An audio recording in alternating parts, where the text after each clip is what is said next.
My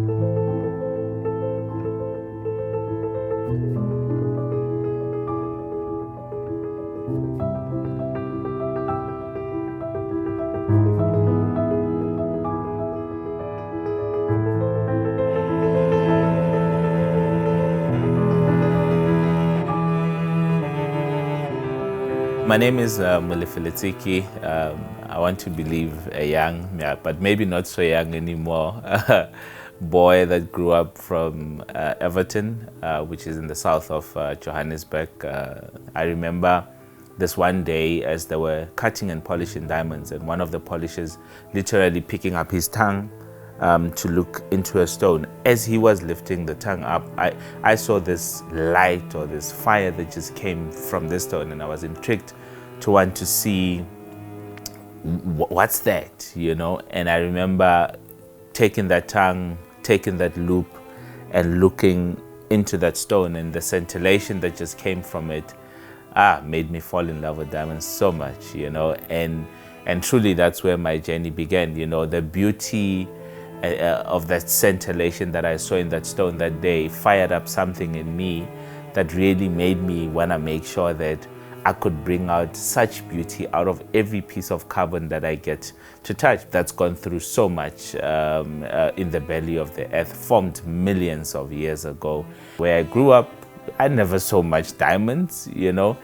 And that's what sort of got me into the business side of things, because I wanted to know, where do diamonds end up at the end of the day? And that's how Molefi Letsiki Diamond Holdings was established, with curiosity of just wanting to know, where do diamonds end at the end of the day? And come 18 years later now, I look back having achieved the status of being a site holder, which when I got into the business initially, it was a dream that I never thought I would see happen in my time or in my generation. And today to have been named as the first major black, majority black owner site holder in the world really comes as an achievement that truly was not achieved overnight. It's been a lot of hard work. It took a lot of collaboration, a lot of working with a lot of different stakeholders, you know, mainly such as De Beers. You may ask yourself, what is a site holder? A site holder basically it's reaching the pinnacle of, you know, that highest level clients of De Beers, where you get a contract of supply for 3 years, knowing that what you're gonna be getting for the next 3 years from them, you know, and 3 years renewable, pending the fact that you can show a demand for the product. Just to give you a picture, I mean, I think, if I stand to be corrected, but in the world we have about 84 site holders, and in South Africa there's only 9, and we became one of the 9 in South Africa. So that just gives you the perspective to see how much of an achievement it is just to be able to become a site holder. The one thing I really love about diamonds is really the difference they make. You know, we take it for granted. Personally, I know they make a difference because I'm sitting here today. You know, they made a difference in my life because my father worked as a diamond polisher.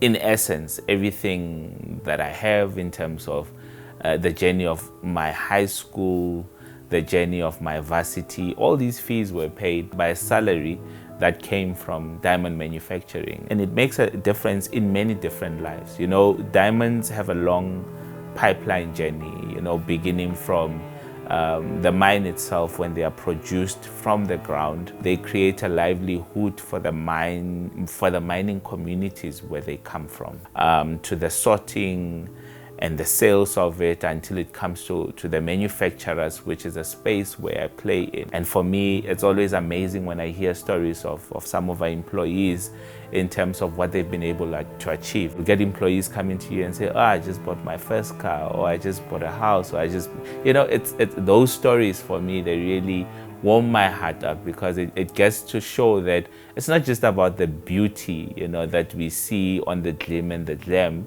but it's really the essence of the difference it makes in other people's lives. And I think that's the beauty of a diamond. You can wear it with a pride of knowing that it has made a difference in somebody's life. It's either given somebody a roof over their heads, or it's put a meal on the table, or it's you know, or it's put somebody through varsity. And that's really the beauty and the essence of diamonds. For a long time, mining was known to be just something for men only to do, you know. And even diamond cutting and polishing, for a long time, we've just seen only men in that space.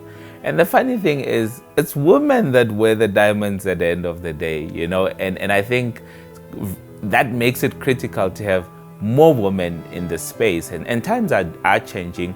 I'm glad that in the last couple of years, we've been seeing more and more women come into the space of either cutting and polishing, and also more and more women coming into the mining space as well, either as engineers or miners in the depth of the business itself. And I think in so saying, that creates a lot of opportunities, and not just for men, but for women as well. Beneficiation, in essence, it's not just really about cutting and polishing the diamonds, but it's really transforming that diamond from the rough diamond it is into this beautiful polished diamond. After making it beautiful, you know, it's then what happens with it from there. And that is it going to a jewelry designer, or from there to a manufacturer, who will then put it into this beautiful piece that it becomes.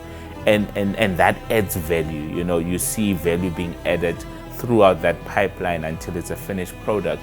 And once you have that finished product, it then also speaks to transforming the industry at large by bringing in more and more different people who will then bring out the product out there to the public. So it's almost like having a side industry being created by just this diamond itself, where you will bring in models, photographers, videographers, you know, marketers and so forth, who will then, you know, bring out or take out this beautiful product. And that really speaks to beneficiation, not just the transformation of the stone, but as it gets transformed to become the ultimate end product, who else or how many other people or how many other industries it affects or changes along the way.